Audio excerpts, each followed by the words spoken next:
Okay, chapter 7 starts out by identifying some of the more traditional approaches to leadership.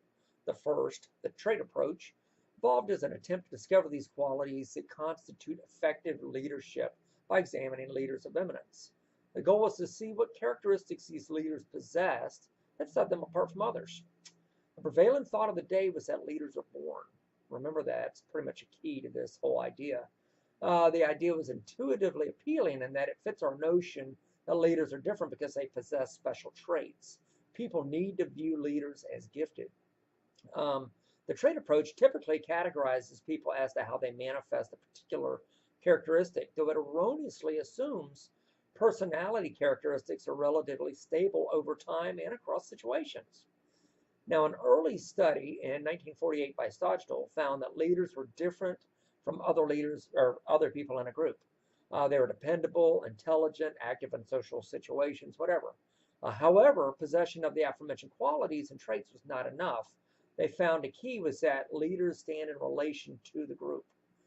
Physical factors, which was another assumption, like their build and their strength, led to natural leadership qualities. That was actually found to be negligible impact on leadership. Um, so it kind of refuted these assumptions. Um, 26 years later, the same scientist in 1974 characterized leaders by the following. They were responsible. They had responsibility and task completion. They would see things through to the end. They had drive, vigor, tenacity. Nothing stood in their way. They would get things accomplished, whatever it took. Their creativity, their originality. They figured out new ways to accomplish things. Um, Let me see, their initiative. They took the initiative. They actually started things instead of just an idea dying on the vine. They actually started the ball rolling. Their self-confidence was high. Existentialism.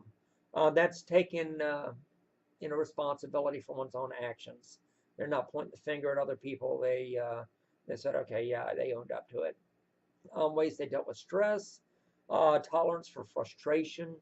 They could deal with things, setbacks. They didn't let that get them down.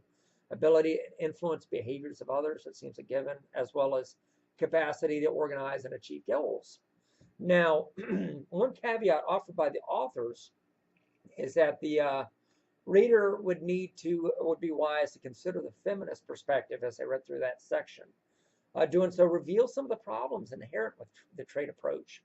Like, for example, a century of scholarly research supports this trait approach, but it has unfortunately served to establish its credibility. Moreover, establishing these qualities as a de facto list of sort as to what constitutes a leader provides a false benchmark. Okay, so it's not necessarily always the case. That's what we're finding. Keep in mind that most of the earlier studies were conducted during a time when most leadership positions across all sectors, public, private, and nonprofit, were held by men. Okay, so that begs the question, how valid are these findings? Were these same studies to be replicated today? Would they be different? Do women leaders actually have different qualities that might skew our idea of leadership? Excuse me again. Okay, this exercise asks you to apply what you've learned about the trait approach to a current event, the 2016 presidential election. Now, thank Hillary. The last presidential election made people think about women holding leadership positions, right? More specifically, some had to question their own idea of leadership. That being said, what ways do you think a woman president might run our nation differently than a man? There are already differences apparent with male presidents, like Obama versus Trump. They're different. But can you attribute any of these differences to gender? Um, be sure to frame your answer in terms of the trait approach. Now, make sure you post your comments to the discussion forum below.